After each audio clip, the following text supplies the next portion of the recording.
Allahumma amin ya rabbal alamin. Insyaallah ini kayaknya udah sinyalnya makin kuat Pak nggih. Untuk ke Mekah Madinah. Allahumma amin. Salam dan salam semoga tercurah untuk junjungan kita Nabi Muhammad sallallahu alaihi wasallam, juga pada keluarganya, sahabatnya serta umatnya. Bapak Ibu sekalian, jamaah yang dirahmati Allah Subhanahu wa taala, ini mau berangkat tanggal pinten, Pak? 29 Agustus. September, maaf. Berarti sebentar lagi nggih. Yakin Pak Bu nggih? Tenang, yakin nggih? Yakin? Insyaallah. Amin. Nggih. Berapa persen yakinnya, Bu? Ninggal ke rumah tenang enggak apa-apa. Alhamdulillah. Tujuannya umrah untuk liburan. Ibadahnya untuk dapat apa, Bu? Halo? Untuk dapat rahmat. Ada lagi? Aku mau dijak Mas. Kok itu menurut ada? Nah, Bapak Ibu sekalian dirahmati Allah Subhanahu wa taala, pertanyaan yang sangat penting sekali. Kenapa kita buat repot mau ke tanah suci? Dari 1 bulan ini sudah persiapan, harus manasik, harus mempersiapkan ukuran ini harus disiapkan, Bang. Kenapa? Bahkan uang harus rela kita serahkan untuk ke tanah suci. Ternyata Bapak Ibu sekalian dirahmati Allah Subhanahu wa taala, umroh itu adalah suatu amalan yang sangat agung, sangat besar. Bahkan amalan yang nilainya tak terbatas atau unlimited gitu ya. Tak terbatas. Coba kita saksikan, kita agak singkat ini sampai luhur insyaallah. Banyak rahasia yang akan kita kuak tentang keutamaan umroh ini, yang insya Allah Bapak Ibu sebentar lagi akan tidak hanya menyaksikan, bahkan mengalami dan merasakan. Yang pertama apa Bu? Terdapat penghapusan dosa. Al-umratu, ini Nabi SAW bersabda, al-umratu ilal umrati kafaratun lima bainahuma wal hanjul mabruru laisa lahu jazaun illa jannah. Antara satu umroh dengan umroh berikutnya terdapat penghapus dosa-dosa. Dan haji mabrur tidak ada pahala kecuali adalah surga. Nah, sekarang dalam Allah Subhanahu wa taala, ini artinya kita mau melaksanakan perintah Allah Subhanahu wa taala, yakni firman-Nya wa tubu ilallahi jami'an ayyuhal mu'minun la'alakum tuflihun. Ada di surat An-Nur ayat 31, boleh dicatat. Dan bertobatlah kamu semua kepada Allah, wahai orang-orang beriman, agar kamu beruntung. Artinya Bapak Ibu, orang yang umroh itu untuk mendapatkan ampunan Allah, artinya orang itu yang mencari, membuktikan bahwa dia orang yang bertobat kepada Allah Subhanahu wa taala. Kemudian di ayat yang lain At-Tahrim, ya ayyuhalladzina amanu tubu ilallahi taubatan nasuha. Hei orang-orang beriman, bertobatlah dengan tobat yang nasuha, yang sesungguh-sungguhnya, yang beneran.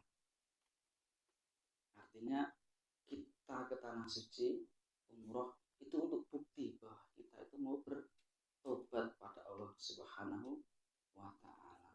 Sehingga Allah janjikan la'alakum tuflihun, kalian akan beruntung. Jadi jangan heran Bapak Ibu nanti kalau pulang kemudian menjadi orang-orang yang beruntung.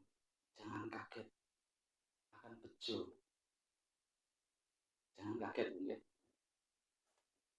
Terus tanya, kapan? Bejo urung. Tapi yakin ini janji Allah.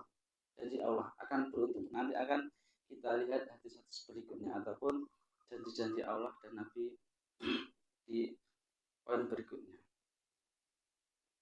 Seperti halnya Bapak Ibu sekalian, al-khamsu sholatu, kemudian al-jum'atu ila jum'ati, Ramadan ila Ramadani, al-umratu ila umrati kafarat. Sholat yang 5 waktu, kemudian Jumat ke Jumat, Ramadan ke Ramadan, dan umrah ke umrah berikutnya itu adalah penghapus dosa. Dan menarik Bu, Bapak Ibu sekalian, nasihat Ibnu Qayyim al-Jauziyah tentang penghapusan dosa, tentang taubat. Beliau mengatakan, taubat merupakan awal persinggahan, pertengahan, dan akhir perjalanan hidup. Seorang hamba yang sedang mengadakan perjalanan menuju Allah tidak boleh lepas dari tobat hingga ajal menjemputnya. Dan tobat merupakan awal langkah seorang hamba kepada Allah dan akhir langkahnya. Artinya Bapak Ibu, kita diperintahkan untuk selalu bertobat dari awal hidup kita, pertengahan hidup kita, sampai ajal menjemput kita. Sehingga berniatlah Bapak Ibu untuk umroh itu tidak hanya sekali tok. Karena besok namanya manusia setelah pulang berjalannya waktu banyak godaan mesti melakukan dosa. Maka untuk berniat untuk bisa umroh berikutnya daftar ke mabrur lagi gitu ya Pak. Seperti itu. Jadi niatkan di sana, nanti berdoa, di antara doanya dimudahkan untuk bisa umroh lagi bersama keluarga dan bersama orang-orang yang kita cintai. Poin yang kedua, tami'u bainal haji wal umrati fa inahuma yanfiyanil faqr. Iringan haji dengan umroh karena keduanya itu, haji dan umroh itu adalah penghilang kefakiran. Wadzuba, dan juga penghilang dosa-dosa. Kama yanfil kiru khambatsal hanini wa dhahabi wal fiddati. Sebagaimana pembakaran yang menghilangkan karat dari besi, emas, dan perak. Jadi haji umroh itu untuk menghapuskan kefakiran. Jadi Bapak Ibu jangan kaget kalau ada orang pulang dari umroh itu kemudian gak bakalan fakir lagi, bakalan miskin lagi. Ibu juga begitu, Pak juga begitu. Yakin Pak ya? Nanti akan Allah ganti semua kebutuhan selama Bapak Ibu umroh itu. Ragati itu Allah akan ganti. Artinya kebalikannya fakir itu berarti apa Bu? Kaya atau kecukupan. Bapak Ibu bayangin orang kaya gitu Bu. Bapak sih bayangin rumahnya tingkat, mobilnya mengkilat, hartane berlipat, istrinya apa? Istrinya rajin sholat gitu nggak gitu? Ibu dia wes mentelan, okay. Nah, bagaimana Bapak Ibu? Bayangan kaya itu. Ternyata Rasulullah SAW memberikan nasihat di dalam hadis yang Tirmidzi. Wardo bima wasamaulahu laka taknu agnan nasi. Ridholah dengan apa yang Allah berikan padamu, maka engkau akan menjadi orang yang paling kaya. Jadi Bapak Ibu pulang umroh besok menjadi orang yang paling hatinya ridho terhadap apapun keadaan, maka pasti akan menjadi orang yang paling kaya di sisi Allah Subhanahu wa Ta'ala. Karena nanti di sana diantaranya Bapak Ibu pasti akan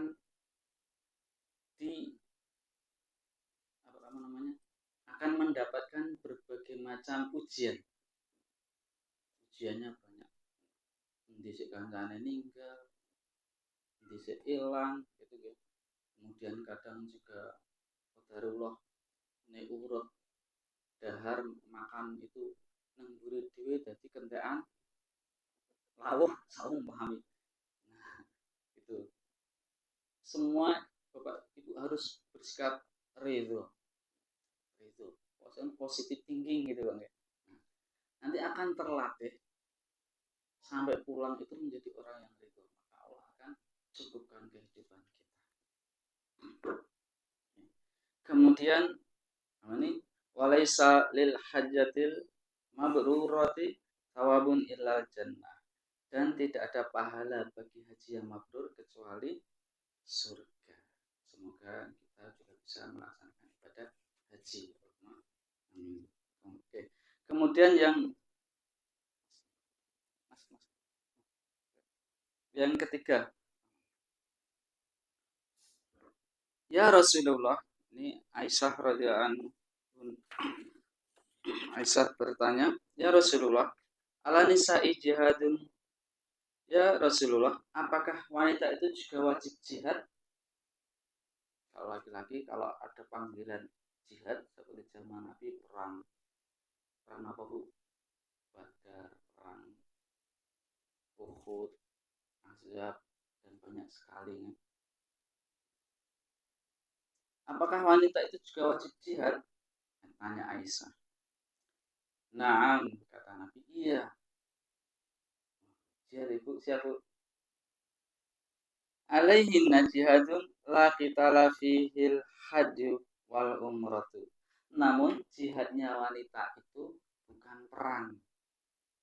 Namun adalah haji dan umroh. Haji dan umroh. Ini kedudukan orang yang haji juga umroh bagi wanita adalah seperti orang yang berjihad. Seperti apakah orang yang jihad itu Ibu? Agar Ibu nanti semangat pahalanya ataupun kedudukannya. Karena ini Ibu berjihad. Di dalam riwayat Nabi, saya bacakan artinya. Nabi SAW ditanya, ya Rasul, amalan apa yang setara dengan jihad? Karena ini yang bertanya adalah laki-laki. Karena laki-laki pada berjihad, ada laki-laki yang bertanya, selain jihad, saya bisa beramal apa ya Nabi? Maka Nabi mengatakan, la tastati'una, nggak ada yang bisa menyatarai jihad. Sampai 3 kali ditanyakan. Nabi menjawabnya, la tastati'una, nggak ada yang bisa. Baru yang ketiganya Nabi menjawab, matalul mujahidi fisabilillah, orang permisalan yang jihad di jalan Allah, kamathali syamil qaimil qaniti bi ayatillah.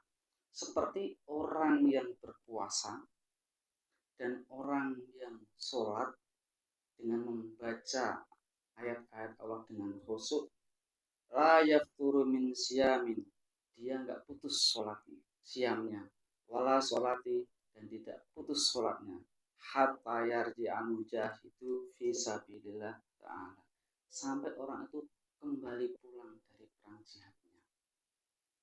Jadi kalau mau mendapatkan pahala sama dengan orang yang berangkat jihad, dari berangkat jihad sampai pulang orang itu puasa dan sholat tidak putus. Maka inilah kedudukan bagi ibu-ibu, para ummahat, para wanita yang melaksanakan ibadah umroh, mendapatkan pahala yang setara dengan jihad. Adapun orang yang meninggal, ada yang siapa meninggal di sana?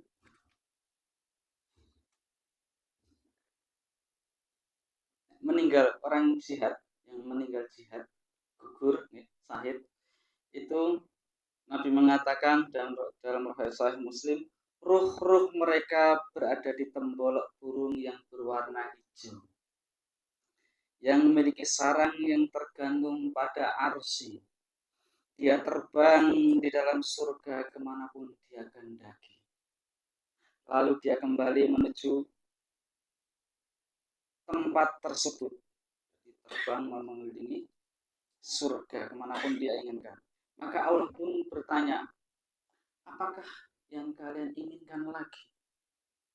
Mereka menjawab, ya Allah, apakah ada hal yang lain yang kami inginkan sementara kami telah bebas terbang ke sana kemari ke dalam surga.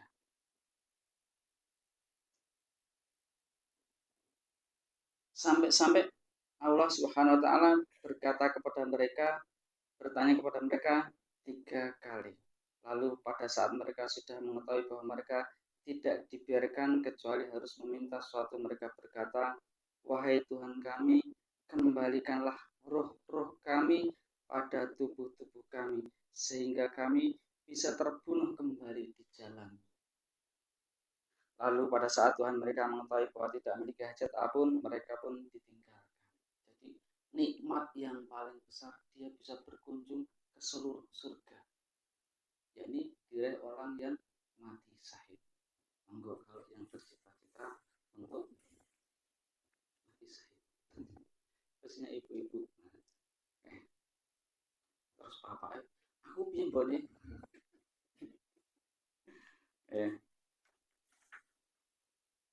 Kemudian yang keempat,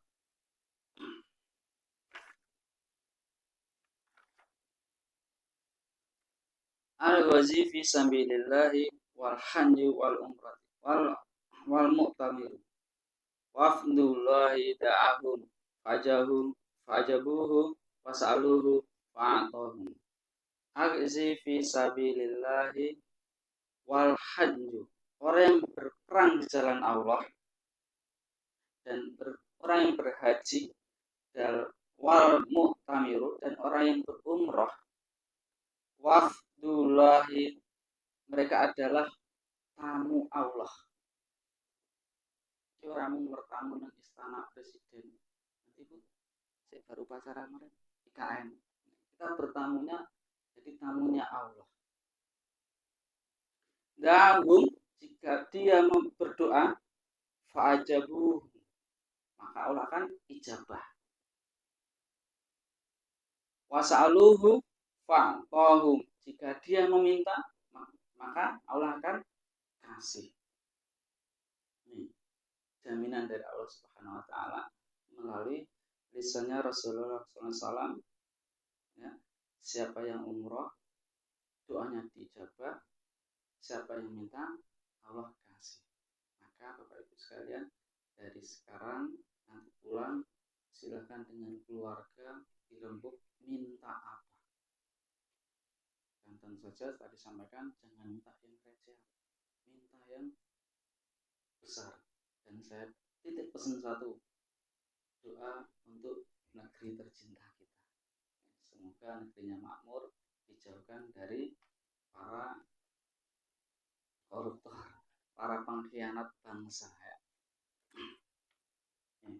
Sehingga di sekolah Haji Umrah MAN ini sebenarnya ada materi khusus menyusun proposal doa. Bagaimana doa-doa itu yang paling bagus, bahkan doa itu akan menghasilkan prasasti yang menginspirasi. Kita akan meninggalkan sesuatu yang itu amalan itu, pahala itu akan terus mengalir kita, bahkan ketika kita sudah tiada, dan diteruskan ke anak keturunan kita. Nah, seperti itu. Nanti boleh kalau mau mendalami lagi, kemarin sebenarnya dengan Bu Indang, iya nanti kalau ada yang mau pendalaman materi, silahkan datang ke SHU, ke NAM. Ya. Itu ya. Jadi jangan sia-siakan doanya Bu. Terlebih lagi doa mustajab itu ditambah lagi karena Ibu mendapatkan 3 atau 4 keutamaan supaya doanya diijabah. 1, tempatnya adalah di tanah suci. 2, orang yang umroh. 3, adalah waktunya yang mustajab. Seperti diantara ada dengan rumah, kemudian di sepertiga malam terakhir diusahakan jam 2, jam 3 sudah bangun Bu, sudah sampai Masjidil Haram, tangan diangkat minta sama Allah Subhanahu wa taala sungguh-sungguh, ya. Diusahakan sebelum azan sudah di Masjid Nabawi atau Masjidil Haram, minta sama Allah kesungguhan. Jangan sampai, mohon maaf sekali, ini saya beberapa kali ketemu terus azan ada turun dari hotel, biasanya kalau ke masjid keluar dari lift lurus, ini pada ke kanan. Terus saya penasaran, ini malah ke kanan. Tak tengok, ya Allah, yang jauh ada majelis tersendiri, majelis apa? Hisab,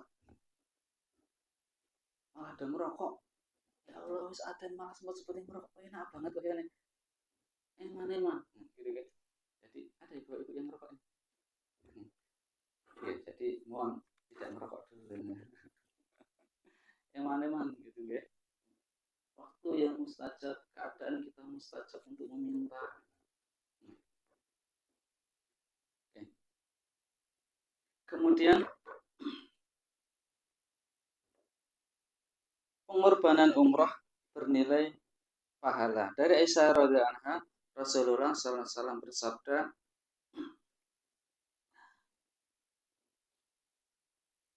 sesungguhnya kamu mendapat pahala sesuai kadar kesulitan yang kamu korbankan.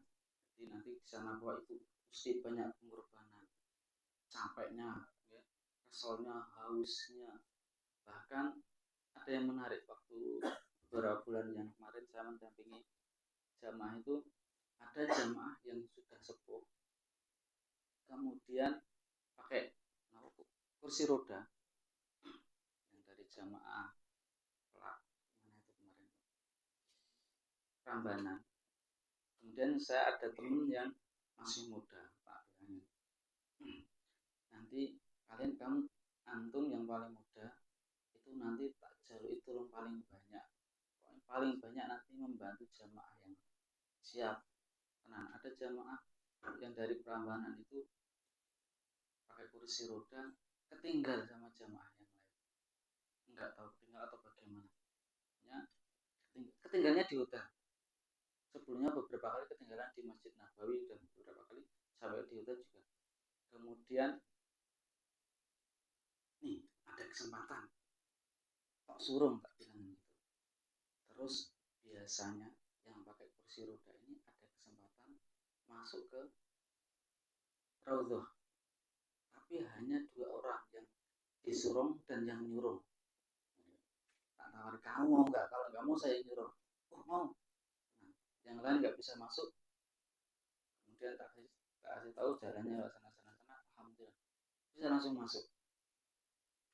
Ternyata seperti jika kita membantu orang lain, Allah akan bantu kita. Jadi nanti Bapak Ibu sekalian, untuk rela berkorban, bukan dalam rangka 17-an, tapi dalam rangka umroh, ya. Atau banyak kejadian Bapak Ibu menyiapkan, ada bekal, ada yang suka bawa bawa tolak angin, bawa apa, itu diniatkan kalau ada teman nanti yang membutuhkan. Nanti kalau ibunya, wah aku tak nggawa tolak angin, pun aku tidak masuk angin, karena masuk angin nanti, gitu ya. Kemudian yang keenam, faidza jaa Ramadhanu fa'tamiri. Apabila bulan datang Ramadan, maka lakukanlah umroh. Fa inna umratan fihi ta'dilu hajatan ma'i.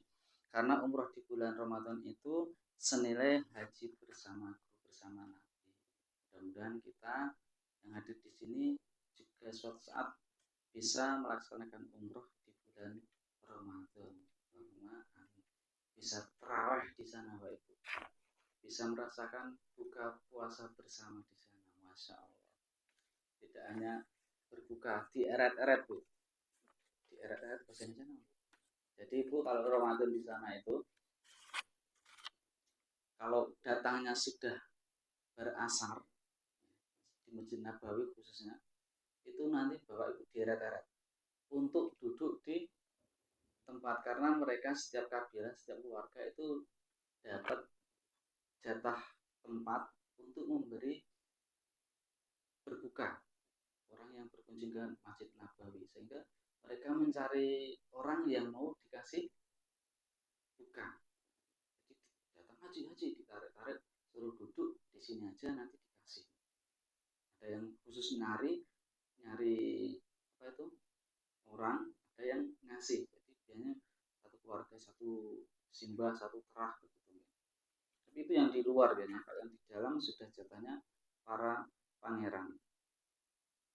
Mendapat keuntungan dari berbagai ibadah dalam rangkaian pelaksanaan umroh. Dalam rangkaian ibadah umroh terdapat beberapa ibadah yang agung yang memiliki keutamaan tersebut.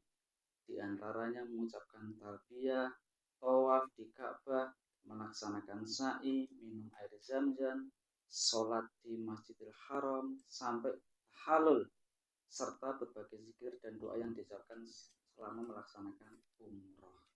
1. Ucapan talbiyah.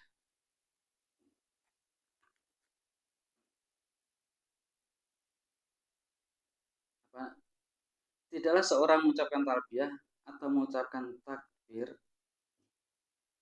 illa bashir. Ya Rasulullah, bil jannah, tidak mendapatkan sesuatu apapun kecuali jannah. Ya Nabi, maka Nabi menjawab, iya. Jadi yang bertalbiyah itu pahalanya adalah apa? Jannah, surga. Dan yes. Setunggal malih nggih. Man tofa bihadzal baiti, barang siapa yang tawaf di Ka'bahku, di rumahku, asbu'an, sebanyak berapa kali, Bu? Tawafnya berapa kali? 8 boleh enggak? Wah, orang mantap ya Mas, naik itu. Kurang, saya kuat aku. Enggak boleh kan?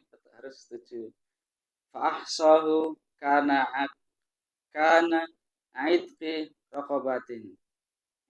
Kemudian dia menyempurnakan tawafnya itu. La yandau qadaman wala yarfa'u ahron. Tidak lain langkah-langkahnya itu ya, illa khataulahu anhu khati'atan. Tidak, langkah yang satu itu akan menghapus dosa-dosanya. Wa katabalahu biha hasanatan. Dan langkah yang satunya akan dikasih kebaikan atau pahala di sisi Allah Subhanahu wa taala. Jadi kalau tawaf satu langkah menghapus dosa, satu langkah diangkat derajat. Jadi Ibu jangan khawatir kalau tawafnya itu di tempat yang kering yang jauh. Kalau perlu Bapak, khususnya Bapak besok merasakan tawafnya yang di lantai 2 atau lantai 3. Lumayan Bu, lebih jauh lagi gitu. Tapi ingat pahala di sisi Allah Subhanahu wa taala.